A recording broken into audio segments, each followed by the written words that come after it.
Lockdown के बाद इसरो ने फिर से कामकाज शुरू कर दिया है।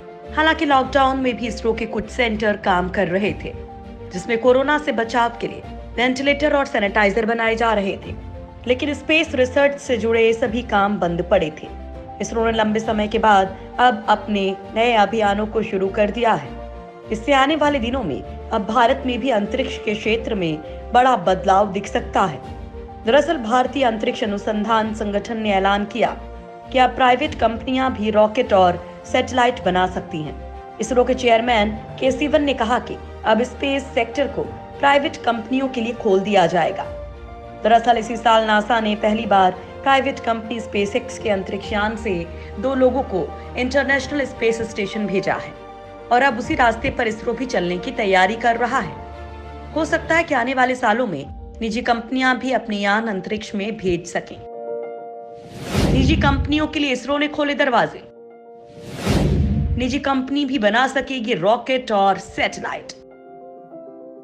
जी हाँ दोस्तों, अगर आपके पास पैसा है और आप अंतरिक्ष के क्षेत्र में कुछ करना चाहते हैं, तो आपके लिए इसरो ने उम्मीदों के सारे दरवाजे खोल दिए हैं। दरअसल अब निजी कंपनियां भी इसरो की सुविधाओं का लाभ ले सकती हैं। इसरो प्रमुख के सिवन की माने तो निजी क्षेत्र को अब रॉकेट और सैटेलाइट बनाने और प्रक्षेपण सेवाएं मुहैया कराने जैसी अंतरिक्ष गतिविधियों की अनुमति दी जाएगी। हालांकि इससे इसरो के कामकाज पर असर नहीं पड़ेगा। इसरो अब तक जैसे काम करते आया है वैसे ही करता रहेगा। इसरो का ये फैसला तब सामने आया जब 24 जून को ही केंद्रीय कैबिनेट ने छात्रों और निजी कंपनियों के लिए भारत के अंतरिक्ष क्षेत्र को खोलने का ऐलान किया था। Government has decided to implement reform measures to leverage the achievements of ISRO through opening up the space sector for private enterprises. सरकार का ये फैसला भारत को बदलने और देश को आत्मनिर्भर तथा तकनीकी रूप से आधुनिक बनाने की दिशा में अहम कदम करार दिया गया। एटॉमिक एनर्जी एंड स्पेस मंत्री जितेंद्र सिंह की माने तो भारतीय अंतरिक्ष ढांचे का उपयोग करने को लेकर निजी कंपनियों के लिए खेल का मैदान उपलब्ध कराने के लिए Indian National Space Promotion and Authorization का गठन किया गया। यह अंतरिक्ष गतिविधियों में निजी उद्योगों को देखेगा, बढ़ावा देगा और मार्गदर्शन करेगा।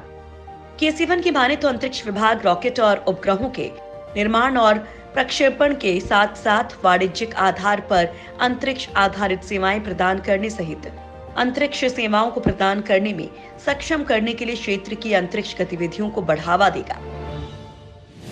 निजी कंपनियों के आने से अर्थव्यवस्था होगी मजबूत। के-सिवन की माने तो निजी कंपनियों के लिए अंतरिक्ष का क्षेत्र खोले जाने से पूरे देश की क्षमता का इस्तेमाल अंतरिक्ष प्रौद्योगिकी से फायदा पाने के लिए किया जा सकता है। ये केवल अच्छे परिणाम ही नहीं देगा, बल्कि वैश्विक स्तर पर भारत के अंतरिक्ष क्षेत्र की अर्थव्यवस्था को भी बढ़ाएगा। निजी क्षेत्रों के अंतरिक्ष की दुनिया में निवेश करने से देश में रोजगार के भी अवसर पैदा होंगे। साथ ही दुनिया के पटल पर भारत के अंतरिक्ष विज्ञान का नाम भी होगा। दरअसल पिछले कई सालों से प्राइवेट कंपनियां इसरो को कंपोनेंट्स और दूसरे सामान मुहैया कराती रही हैं। के-सिवन की माने तो अंतरिक्ष अनुसंधान के क्षेत्र में अब रोजगार की संभावना बढ़ेगी। इसके अलावा इस सेक्टर में ग्रोथ की भी अच्छी संभावना है।